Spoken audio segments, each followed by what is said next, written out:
하나님께서 화해의 길로 예수님을 보내주셨고 예수님을 십자가에 못 박혀 죽게 하셨어요. 만약에 예수님께서 구원의 요건으로 자격과 대상을 구분하셨다고 하면은 누가 있어 하나님의 구원의 은혜를 받겠어요? 예수님의 화해의 방법은 오직 하나예요. 자기를 낮추고 죽기까지 순종하는 것입니다. 다시 말해서 화해는 죽어야 가능함을 우리에게 보여주고 있어요. 죽지 않고는 화해가 이루어질 수 없습니다. 예수님께서 죽으셨기 때문에 부활의 역사가 새롭게 쓰여졌습니다. 뿐만 아니라 부활을 목격한 수많은 증인들로 인해서 상생과 번영의 길로 나가게 되는 것입니다. 우리는 이 위대한 역사를 계승하고 이어가야 될 그런 책임과 의무가 있는 사람들입니다. 홍콩에 그 이가승이라고 하는 부호가 있습니다. 세계에서 10손가락 안에 아시아에서는 아주 최고의 갑부입니다. 개인 재산이 약 30조 원이 되는데 세탁소 점원으로 시작해서 엄청난 부를 이룬 사람입니다. 그런데 지금도 5만 원 이하의 구두를 신고 10만 원 이하의 양복을 입고 비행기는 꼭 일반석을 타는 검소한 삶을 삽니다. 그렇게 해서 전략한 돈으로 아시아에서 제일 기부를 많이 한다고 합니다. 그것도 회사 명의가 아닌 본인의 재산을 팔아서 한다는 것입니다. 기부금 중에 매년 장학금으로 3천억을 하는 걸로 알려져 있습니다. 이 회장의 운전사로 30년간 그 차를 몰다가 이제 마침내 그 운전사가 떠나게 되었습니다. 이가승 회장은 운전사의 노고를 위로하고 노년에 편안히 보내게 하기 위해서 우리나라 돈으로 약 3억 6천의 수표를 건넸습니다. 그랬더니 이 운전사가 그거 필요 없다고 하더랍니다. 저도 36억 정도는 모았습니다. 그래서 이 회장이 너무 이상해서 한번 물었습니다. 월급이 한 100만 원 정도밖에 안 되는데 어떻게 그렇게 거액을 모았느냐. 운전사가 하는 말입니다. 제가 차를 몰 때 회장님 뒷좌석에 앉아서 말씀하신 것을 듣고 땅을 사실 때마다 조금씩 사두고 또 주식을 살 때마다 조금씩 구입해 놓았습니다. 지금은 자산이 36억에 이르고 있습니다. 이러더라는 겁니다. 인생에 누구를 만나느냐가 이렇게 참 중요한 것 같습니다. 파리의 뒤를 쫓아다니면 화장실 주위만 돌 수 있고 꿀벌의 뒤를 쫓으면 꽃밭을 함께 논일는 그런 기회가 올 것입니다. 물은 어떤 그릇에 담느냐에 따라서 모양이 달라지지만 사람은 어떤 사람을 사귀느냐에 따라서 운명이 달라지는 것입니다. 여러분은 누구를 따르고 있습니까? 우리가 정말 따르는 사람이 되려면 두 가지 조건을 갖추어야 됩니다. 하나는 나를 사랑해야 합니다. 두 번째는 능력이 있어야 됩니다. 우리 부모님은 우리 형제들은 나를 사랑하지만 나를 책임질 만한 능력이 없습니다. 우리나라 대통령은 능력이 있지만은 나를 사랑하지 않습니다. 그러나 하나님은 나를 극진히 사랑하십니다. 그리고 나를 영원까지 책임질 수 있는 그런 능력이 있으십니다. 그 하나님이 오늘 우리에게 본문을 통해서 말씀하십니다.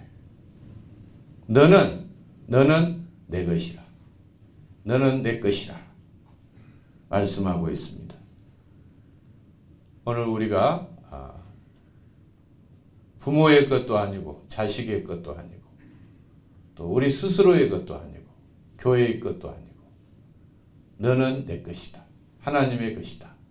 말씀합니다. 왜 우리가 하나님의 것입니까?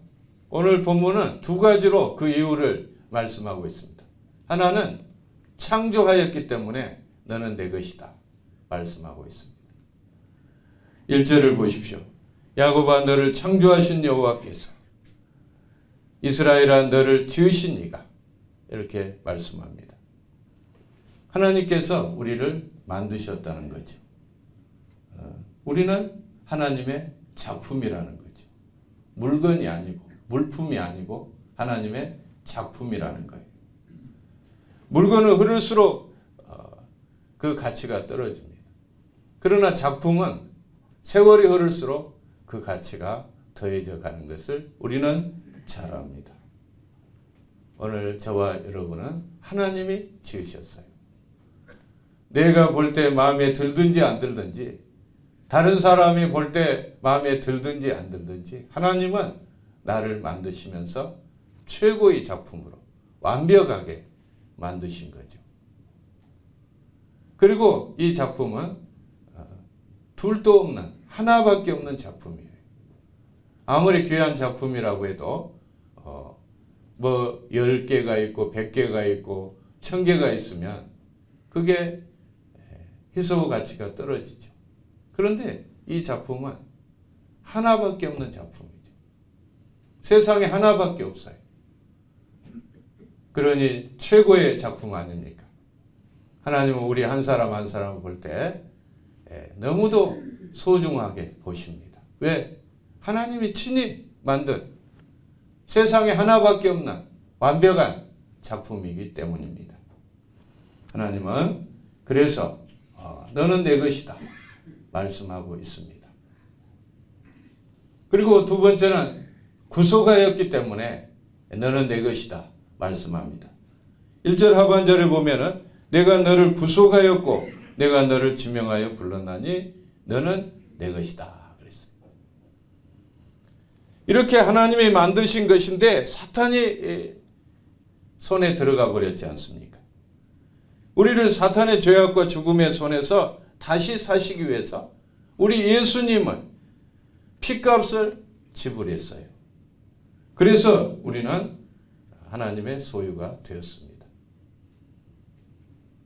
바울 사도는 고린도전서 6장 20절에서 값으로 산 것이 되었으니 그러므로 너희 몸으로 하나님께 영광을 돌리라 그랬어요. 값으로 샀대요.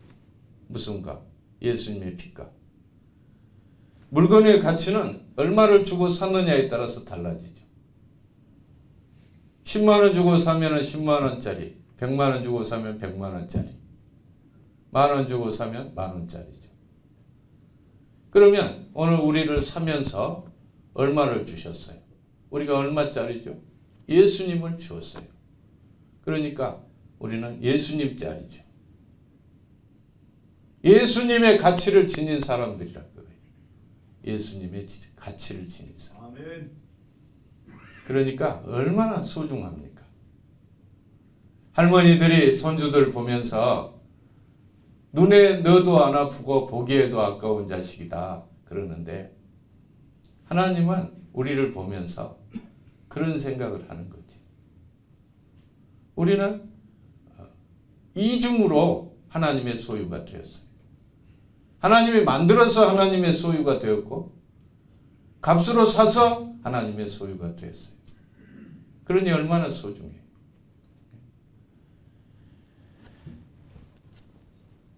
정말 너무너무 소중한데 우리가 그 가치를 하나님께 두지 않고 우리가 가지고 있는 것에 두다 보니까 우리의 가치를 평가절하해요.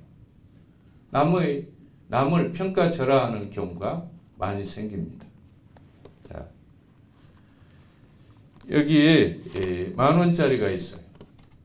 이 10,000원짜리가 있는데 하나는 이렇게 새돈 10,000원짜리가 있어요. 두 번째는 낙서가 된 10,000원짜리가 있어요. 세 번째는 찢어진 10,000원짜리. 네 번째는 오물이 묻은 10,000원짜리가 있어요. 그러면 이 네 종류의 10,000원짜리를 가지고 어떤 10,000원짜리가 구매력이 제일 높겠어요? 어떤 10,000원짜리로 사야 물건을 제일 많이 주겠어요? 똑같습니다. 예, 똑같습니다. 아주 수준이 있습니다.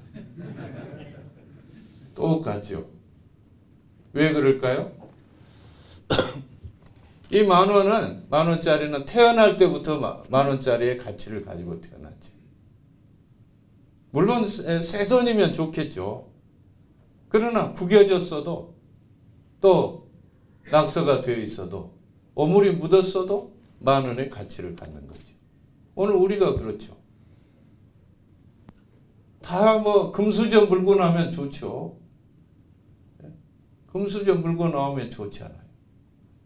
다 완벽하게 학력 갖추고 또 뭐 큰 교회 목회하고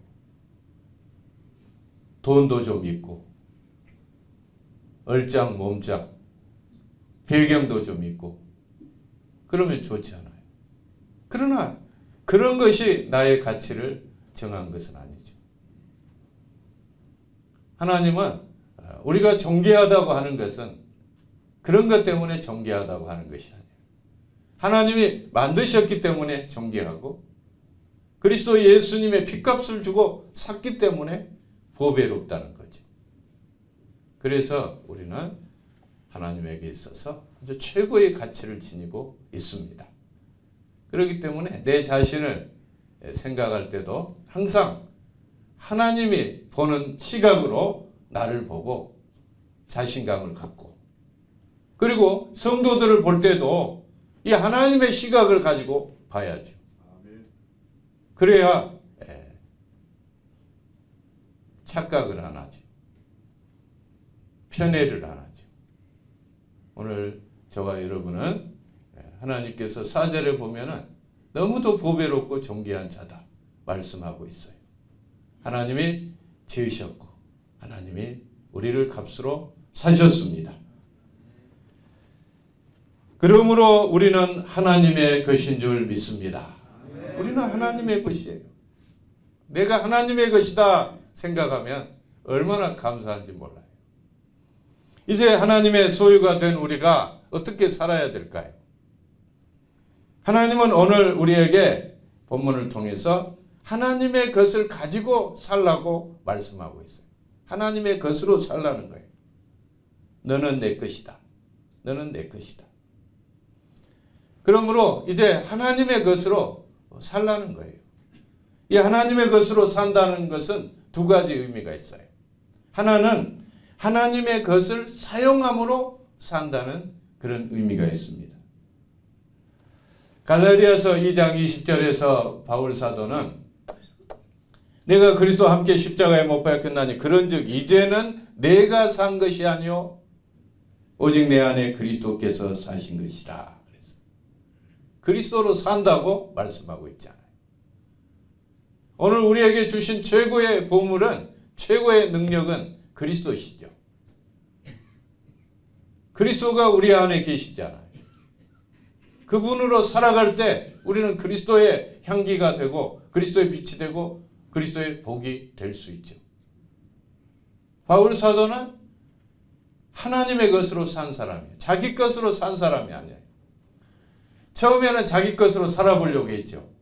그런데 여러분 아시는 대로 로마서 7장 마지막 부분에 보면은 자기가 주님을 위해서 자기 것으로 무엇인가 해보려고 했는데 안 됐잖아요. 그래서 결국에 손을 들어버렸어요. 오라 나는 공고한 사람이로다. 이 사망의 몸에서 누가 나를 건져내랴. 손을 들어버렸어요. 자기의 힘으로 무엇인가를 해보려고 주님을 위해서 해보려고 열심히 하다가 이 사망의 몸에서 아무것도 할 수 없는 곳에서 누가 나를 건져낼 수 있는가? 탄식할 때 하나님께서 바로 답을 주셨죠. 그래서 그 다음에 보면은 그리스도 예수님으로 감사한다고 이렇게 찬송하는 모습을 볼 수가 있어요. 그리스도 예수님이 답이라는 거죠. 우리는 이제 하나님의 소유가 되었으니 하나님의 것으로 목회하고 하나님의 것으로 인생을 살아가시기를 바랍니다. 그렇게 살면 어떻게 되죠? 요한복음 14장 12절에 보면은 내가 진실로 진실로 너희에게 이르노니 나를 믿는 자는 나의 하는 일을 그도 할 것이요 이보다 더 큰 일도 한다고 그랬어요. 왜 그랬죠? 내가 아버지께로 갑니다. 아버지께로 가면은 어쨌어요? 성령님을 보내주시고 그 성령님으로 살아갈 때 예수님이 하는 일을 우리도 하게 되고 그보다 더 큰 일도 하게 된다는 거죠. 그러니까 우리가 예수님의 일을 할 수 있는 모든 것을 우리 하나님이 다 주셨어요. 주셨습니다. 그것을 가지고 사역을 해야 되는데 우리는 엉뚱하게 세속적인 방법으로 사역을 하려고 해요. 돈으로 사역하고 또 어떤 명예로 사역하고 권세로 사역하고 사람들로 사역을 하려고 그래요. 그러면 실패하는 거죠. 다 주셨어요. 우리는 우리 힘으로 사는 존재가 아닙니다. 우리가 누굽니까? 우리는 하나님의 아들, 딸이 아닙니까? 우리가 예수님을 영접함으로 우리는 이제 신분이 완전히 바꿔졌잖아요. 영접하는 자, 그 이름을 믿는 자들에게는 하나님의 자녀가 되는 권세를 주셨으니 그랬어요. 우리는 이제 하나님의 아들, 딸이 되었어요. 하나님이 우리 아버지세요. 그래서 여러분 하나님을 아바 아버지, 아빠 아버지라고 부르지 않아요. 하나님이 아빠세요. 뭐 내가 그냥 고아원에다 데려다가 내가 네 아빠다 그런 것이 아니잖아요. 예수님을 영접할 때 예수님이 누구시죠? 하나님의 씨 아닙니까? 하나님의 생명이에요. 이 하나님의 생명을 영접할 때 내 속에 들어오니까 하나님이 자연적으로 아빠, 아버지라고 불러지지 않아요. 내 씨가 있는 자식이 내 자식 아니에요. 내 아들, 딸 아니에요. 하나님의 씨가 우리 속에 있죠. 그래서 요한은 말하기를 아들이 있는 자에게는 생명이 있고 하나님의 아들이 없는 자에게는 생명이 없다 그랬어요. 아들이 있어요. 우리는. 하나님의 아들 예수님이 우리 안에 계시잖아요. 그래서 우리는 하나님의 자녀가 되었습니다. 하나님의 자녀들은 특히 어린 자녀들은 자기 힘으로 사는 존재가 아니에요. 아버지 것으로 살아요. 여러분 자녀들 보십시오.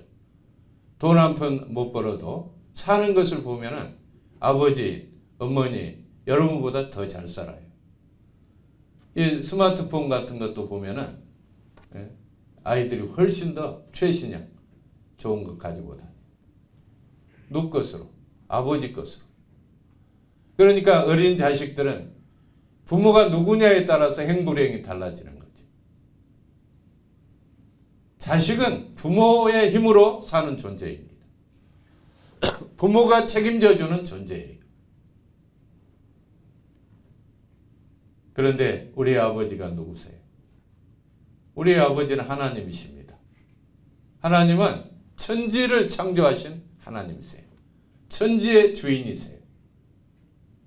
전지전능하신 하나님이세요. 그 하나님이 우리의 아빠, 아버지십니다.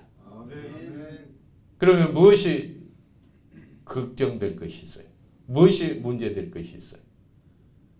어린 자식의 문제는 제 문제가 아니에요. 자기 문제가 아니에요. 어린 자식들은 문제가 오면은 그 문제를 자기들이 갖고 있지 않습니다. 바로 부모에게 패스를 해버리잖아요. 그러면 부모가 다 해결해 줘요. 돈이면 돈, 옷이면 옷, 또 물건이면 물건 다 해결해 줘요. 오늘 저와 여러분은 하나님의 아들, 딸들입니다. 내게 닥치는 문제는 내 문제가 아닙니다. 하나님의 문제예요. 그래서 하나님께서 말씀하시잖아요. 아무것도 염려하지 말고 모든 일에 기도와 간구로 너희 구할 것을 감사함으로 하나님께 아뢰라 그랬어요. 그냥 맡기면은 하나님이 알아서 해 주시죠. 그러니까 우리가 안 되는 일은 딱 한 가지 있어요. 우리가 못하는 일은, 망하는 일은 딱 한 가지 있어요. 너희가 얻지 못하면 구하지 아니함이라. 안 구해서 이게 안 되는 거예요. 구하면 다 되게 돼 있어요. 아버지의 무궁한 자원을 끌어오는 것이 바로 기도입니다. 기도 외에는 이런 종류가 나갈 수가 없다 그랬어요.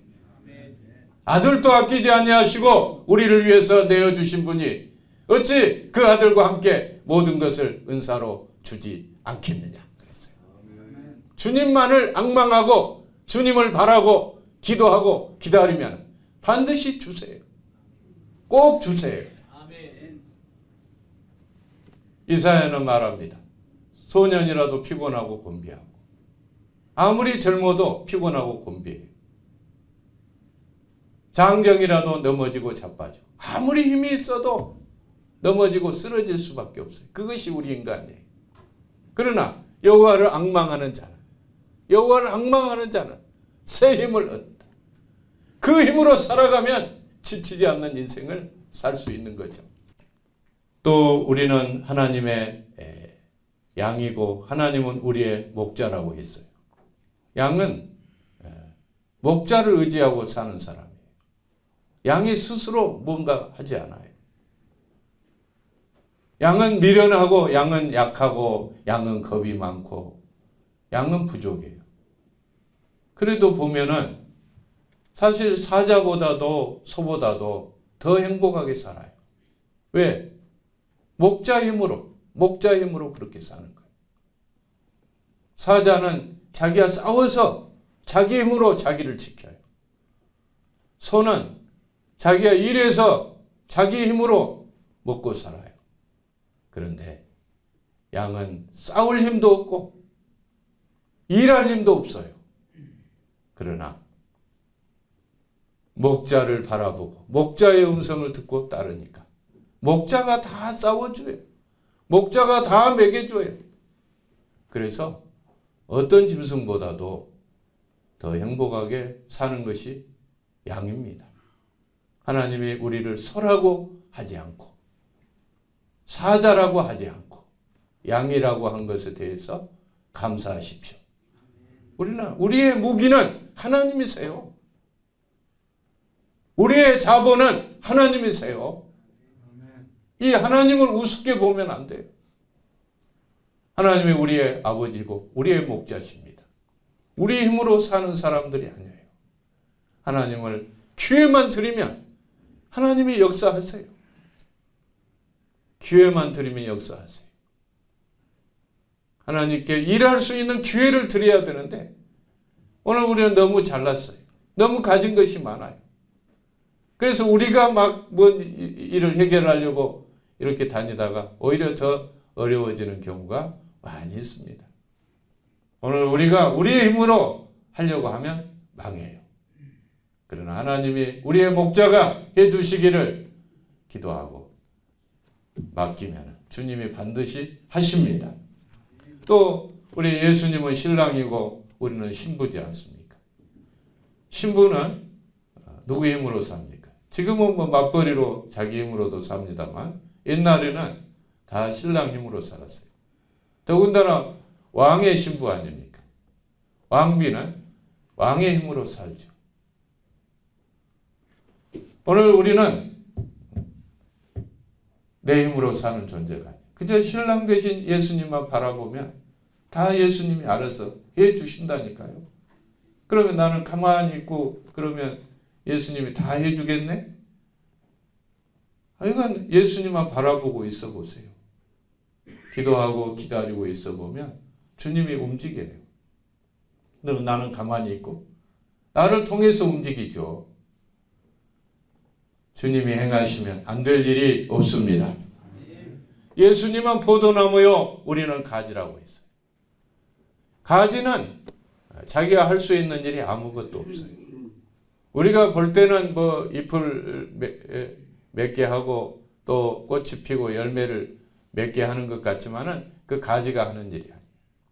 나무에 붙어 있으면 나무가 다 알아서 진액을 빨아들여 가지고 가지에 보내서 그 작업을 하는 거지. 예수님은 나무요, 우리는 가지예요. 우리는 예수님 안에 있기만 하면 예수님이 다 진액을 빨아 올려 가지고 우리에게 열매를 맺을 수 있는 영양분을 보냅니다. 우리가 주 안에 있기만 하면 되죠. 주님만 갈망하면 주님이 우리를 붙잡으시고 역사하십니다. 오늘 우리는 하나님의 소유가 되었으니 하나님의 것을 마음껏 끌어다가 이웃에게 나누면서 복이 되는 인생을 살아가시기를 바랍니다. 그래서 하나님께서 아브라함을 부르시면서 말씀하셨잖아요. 내가 너로 큰 민족을 이루고 내게 복을 주어 내 이름을 창대하게 해줄 테니까 너는 복이 될지라고 했어요. 너는 복이 되라고 그랬어요. 덕 보려고 하지 말고 남 기대하지 말고 그냥 복이 되라는 거예요. 내가 줄 테니까. 내 것 가지고 그렇게 하라는 거예요. 그러니까 복을 받는 것이 복이 아니고 우리 그리스도인들은 복을 나누는 것이 복임을 알아야 돼요. 복을 나눌 때 거기에서 30배, 60배 채워주게 되는 것이죠. 이런 말씀들이 얼마나 행복하게 하는지 몰라요. 성도들의 기대할 필요가 없어요. 기대하면은 섭섭해요. 기대하면 섭섭해요. 섭섭하면은 관계가 좀 소원해져요. 기대할 거 없어요. 그저 하나님 앞에 엎드려서 기도하고 하나님이 주신 대로 복을 나누기만 하면 되죠. 하나님이 우리에게 모든 것을 주시고 예수님까지 주시고 성령님까지 붙여주시고 세상 끝날까지 함께해 주신다고 약속하시면서 시마다 때마다 함께하고 계셔요. 그러면서 너는 나를 대신해서 복이 되라고 했어요. 뭘 더 받을 복이 있다고. 죄로 말미암아 다 죽어갈 이 벌러지만도 못하고 먼지만도 못한 우리들을 구원해 주시고 성도로 삼아 주시고 목사 장로로 세워서 이렇게 존경받고 사랑받게 살았으면 그만이지. 바랄 것이 더 뭐가 있어요. 그죠? 하나님이 주신 은혜를 나누는 데만 관심을 가지면 하나님께서 우리가 복이 된 대로 알파 플러스 알파에서 30배 60배 100배로 채워주시고 내가 더 내 가진 것이 많아지고 자리가 커지는 것입니다. 너는 내 것이다 말씀하셨습니다. 이제 우리는 하나님의 소유가 되었습니다. 하나님의 것을 가지고 마음껏 사역하는 저와 여러분이 되십시다. 아멘. 그러면 어떻게 또 하나님의 것으로 삽니까? 하나님의 것으로 산다. 두 번째는 하나님의 것을 사용됨으로 산다 그 말이에요. 하나님의 것으로 사용됨으로 산다. 우리가 왜 물건을 사죠? 사용하려고 삽니다. 하나님께서 우리를 왜 값주고 사셨을까요? 값으로 산 것이 되었으니 그런즉 너희 몸으로 하나님께 영광을 돌리라 그랬어요. 우리는 그가 만드신 바라 그리스도 예수님 안에서 선한 일을 위하여 지으심을 받는 자니 하나님께 영광을 돌리는 일, 최대로 선한 일이 무엇이겠어요? 하나님은 그 일이 화해하는 일이고 화목하는 일이라고 말씀하십니다. 하나님은 백회 총회를 맞이한 우리 교단에 고린도후서 18장 5장 18절로 21절과 창세기 33장 1절로 3절 말씀을 통해서 화해의 종이 되라고 귀한 사명을 주셨습니다. 왜 이 사명을 주셨다고 생각하는가? 제가 부총회장이 되어서 이제 하나님 앞에 기도할 때 이런 한국 적인 상황과 교회의 상황을 보여주셨어요. 그 상황이 한마디로 말하면 갈등이에요. 불화입니다. 2013년 8월 연합뉴스는 한국 사회 갈등 수준이 경제협력개발기구 27개국에서 종교 분쟁으로 갈등이 심한 터키를 제외하고 두 번째로 심각하다고 하는 발표가 나왔어요. 그리고 이 갈등으로 인하여서 생긴 경제적 손실이 246조에 이른다고 보도한 바가 있습니다. 남북 간의 갈등을 비롯하여서 세대 갈등, 노사 갈등, 빈부 간의 갈등, 지역 간의 갈등, 종교, 정당, 가정, 학교, 기업, 이익 집단 간의 갈등, 이런 다양한 갈등의 양상들이 국가 발전을 이렇게 저해하고 있다는 거예요. 이런 갈등은 교회도 예외가 아닙니다. 우리 총회도 근래 50건 이상의 소송 사건이 재판국에 접수되고 있습니다. 총회 올라오는 동안에 얼마나 많은 사람들이 상처를 받겠어요. 교회가 스스로 치유하지 못하고 화해하지 못하니까 재판으로 해결하려고 하는 일이 만연합니다. 그러면 총회 재판 끝나면 끝납니까? 패소한 편에서 사회법정으로 나가게 되어서 이 교회 치부가 세상에 드러나게 돼요. 결국 교회 분쟁이 우리 하나님 영광을 가리우고 전도의 문을 막고 교회가 힘을 잃어버리게 되는 것입니다.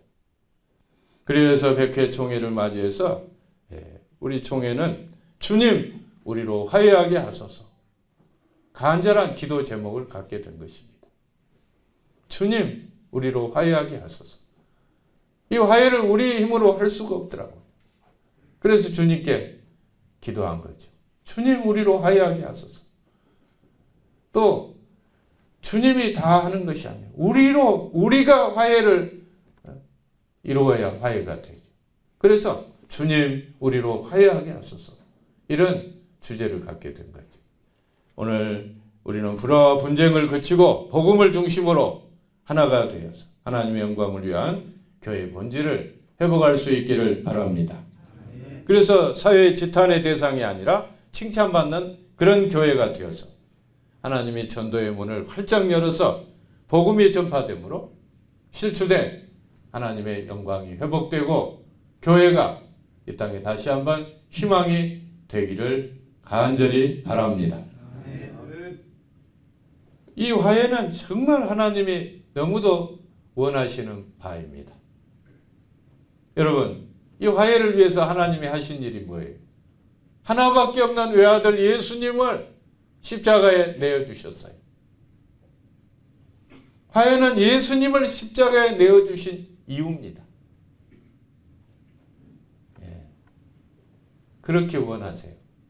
예수님을 십자가에 내어주시면서까지 우리가 화목하기를 원하시는 거예요.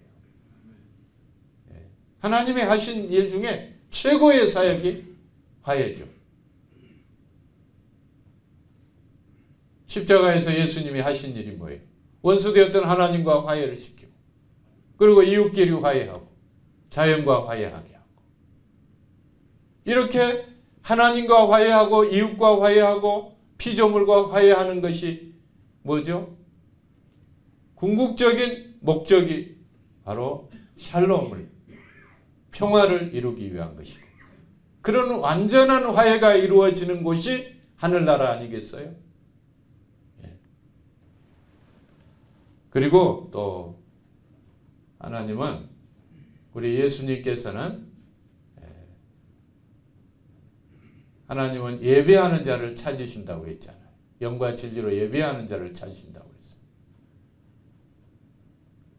칼 발트는 우리가 하는 일 중에서 가장 영광스럽고 가장 긴급하고 가장 중대한 일은 예배라고 했어요.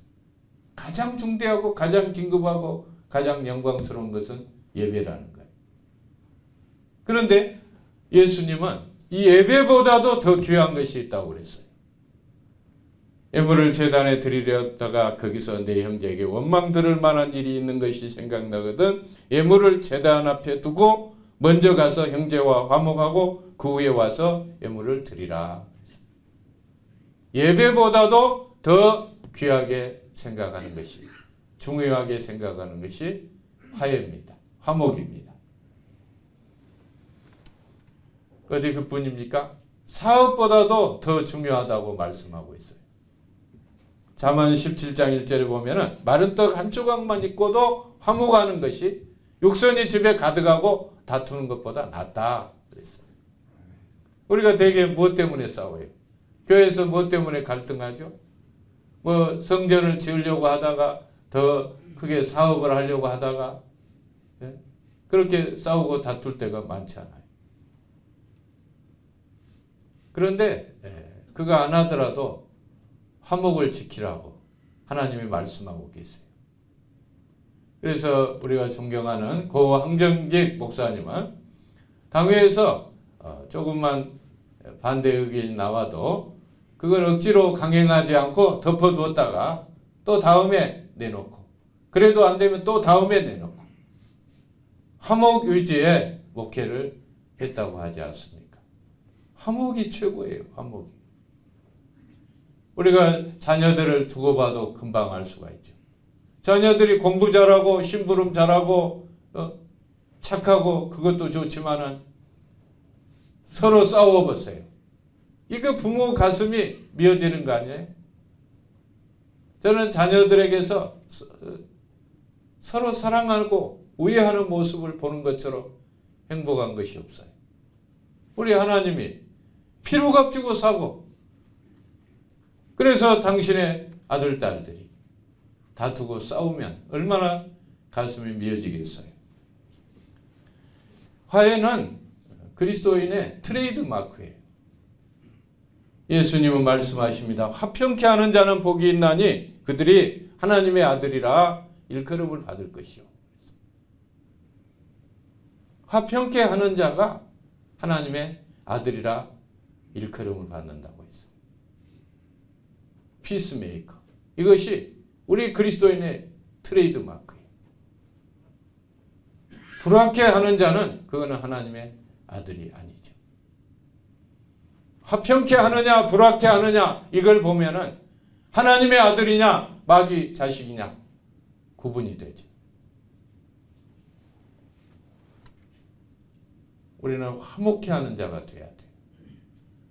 우리 예수님이 하는 일이 화목인데 이 화목을 전하는 자가 되어야 됩니다.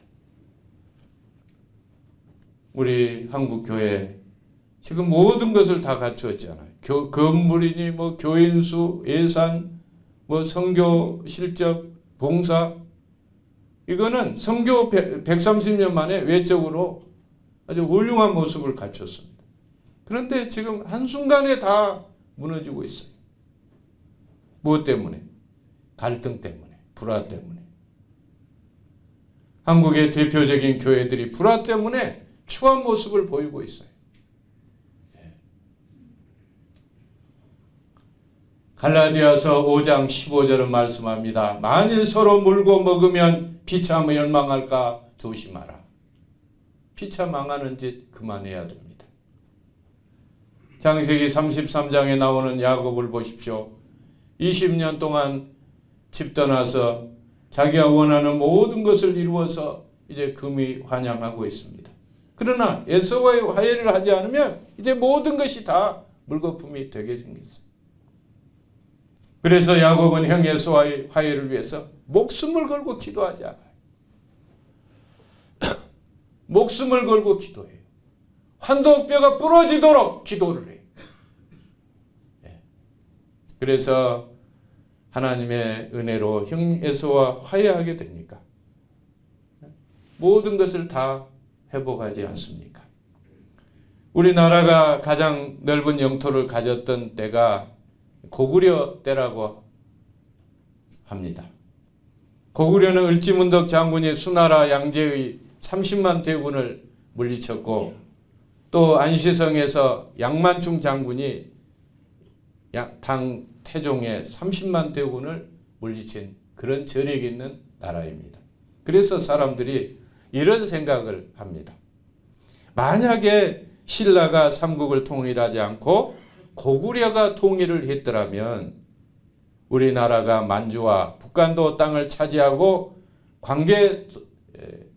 광대한 그런 영토를 가져서 오늘날 미국이나 중국과 어깨를 나란히 하는 최강의 나라가 되었을 것이다. 그런 생각을 합니다. 그런데 이 나당 연합군에 의해서 고구려가 패하고 만주 땅이 당나라로 넘어가서 우리나라에 다시 고구려와 같은 영광이 돌아오지 않아서 너무나 애통한 일이 아닐 수 없습니다. 여러분, 고구려가 망하는데 앞장선 사람이 누군지 아십니까? 불행하게도 고구려의 대망리지 지금 국무총리 겸 총사령관으로 당나라 침략을 물리친 영계소문의 큰아들 남생이 아닙니까? 영계소문이 죽으니까 이 아들 삼형제가 화목하지 못하고 싸우다가 남생이 당나라로 도망가서 당나라 앞잡이가 되어가지고 고구려를 쳐들어와서 이 고구려가 망했어요. 정말 기가 막힌 그런 일이 아닐 수 없어요. 여러분, 어느 나라나 회사나 교회나 가정이든지 화목하지 않고 싸우면 결국 망하고 다른 사람에게 좋은 일을 시킬 수밖에 없어요. 그래서 우리 주님은 한국교회 장자교단인 우리 교단에 화해의 사명을 주신 거예요.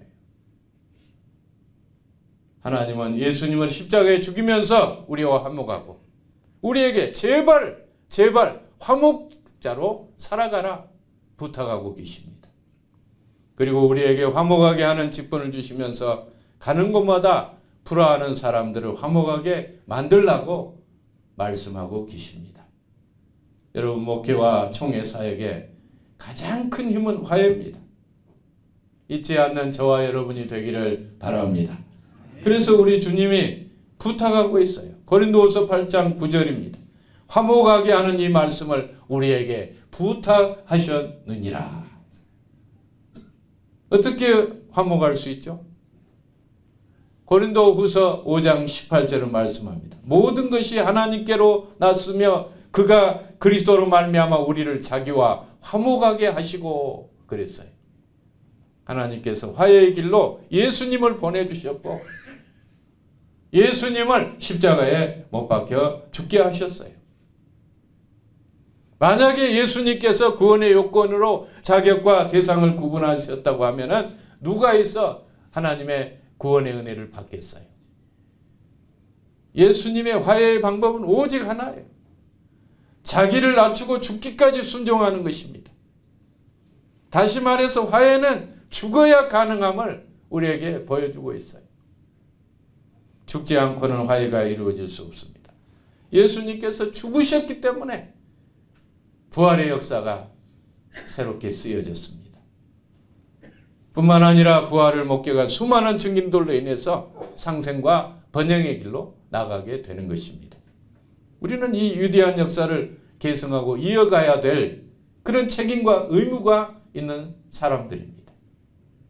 단 한시도 잊어서는 안 될, 낮추고 죽고 순종해서 지켜가야 될 생명의 규범이기 때문입니다. 창세기 33장 4절로 3절에 보시면 자기는 그들 앞에서 나아가되 몸을 7번 땅에 굽히고 그의 형 에서에게 가까이 가니 에서가 달려와서 그를 맞이하여 안고 목을 어금 맞추어 그와 입 맞추고 서로 우니라 그랬어요. 변화된 야곱의 7번 무릎을 꿇음이 바로 화해를 가져옴을 우리에게 보여줍니다. 여러분, 화해는 절대로 그냥 이루어지지 않습니다. 나를 겸손히 낮추고 무릎을 꿇어야 됩니다. 야곱이 7번 무릎을 꿇었다는 말은 상대방이 마음을 알아줄 때까지 무릎을 꿇었다는 이야기입니다. 하나님은 죄로 말미암아 하나님을 따라서 불행하게 된 인간을 하나님과 화목시키기 위해서 주님이 택하신 방법이 무엇이에요? 십자가의 죽으심입니다. 성경은 말합니다. 또 십자가로 이 둘이 한 몸으로 하나님과 화목하게 하려 하심이라. 원수된 것을 십자가로 소멸하시고 그랬어요. 여러분, 불화의 원인은 우리 인간에게 있어요. 그런데 하나님은 아들을 무릎을 꿇으셨어요. 화해는 자기 희생이 없이 절대 이루어지지 않습니다. 주님은 오늘 또 저와 여러분들이 화해의 제물이 되기를 간절히 원하십니다. 우리가 손해보고 우리가 희생하며 우리를 통해서 수많은 화해의 역사가 나타날 줄 믿습니다. 주님 우리로 화해하게 하소서. 이 화해는 힘으로도 안 되고 능으로도 안 되고 오직 성령의 능력으로 가능합니다.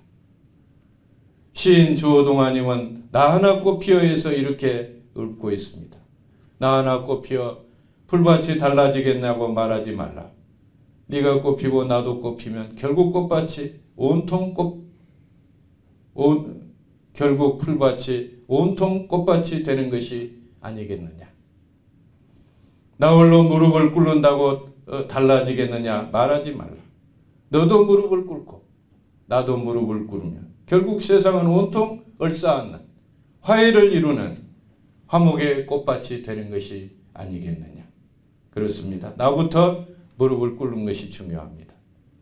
주님은 그가 나의 진정성을 받아줄 때까지 무릎을 꿇라 말씀하십니다. 그러면 다 잃은 것이 아니라 다 얻게 될 것이라고 말씀하십니다. 더 이상 손익을 계산하지 말고 정치적인 논리보다도 예수님의 그 포용을 먼저 떠올리고 경제적인 손익 그래프보다도 예수님의 무조건적인 사랑 이것을 실천해야 되겠습니다. 갈등과 대립 가운데 짓밟고 응징하는 것보다도 죽기까지 순종해 보는 이것이 중요합니다. 이것이야말로 굳게 닫혀버린 죽음의 무덤을 열고 생명으로 비상할 수 있는 길이 아니고 무엇이겠습니까? 우리 고장의 진경총회장 한원성 목사님이 계십니다. 그분이 돌아가시기 1년 전에 암 선고를 받으셨는데 암 선고 받고 그분이 하신 일이 있어요. 자기하고 조금이라도 서운한 감정을 가진 사람들 서울에 계시든지 부산에 계시든지 어디에 계시는지 찾아가서 밥 사주고 선물 주면서 잘못했다고 사과를 하는 일이었습니다. 우리가 이 일 저 일로 바빠서 그렇지. 내가 지금 죽는다고 하면은 내가 오늘 죽는다고 하면은 제일 마음에 떠오르는 것이 뭐겠어요? 서운한 감정을 가졌던 사람들 아니겠습니까? 죽는 순간까지 기억해야 될 것이 화해입니다. 우리 주님께서 화해 없는 예배를 원치 않으셨습니다. 화해 없는 부흥도 원치 않으십니다. 화해 없는 사랑도 원치 않습니다. 꼭 기억하시고 미움과 다툼, 갈등과 대립 결코 하나님의 자녀의 모습이 아닙니다. 이제 성령님을 의지함으로 우리 모든 자아를 내려놓고 비우고 화해를 이루어서 교회마다 화해하고 강원노회가 화해하고 우리 총회가 화해하는 그런 멋진 모습을 보일 수 있기를 바랍니다. 오늘 말씀은 분명히 말씀합니다. 너는 내 것이다. 너는 내 것이다. 내가 만들어서 너는 내 것이고 내가 값으로 사서 너는 내 것이다. 이제 우리는 하나님의 것을 가지고 마음껏 죄 사역을 할 뿐만 아니라 하나님께서 제일로 원하시고 바라시는 화목을 이루어내는 그런 기도 모임이 되기를 바랍니다.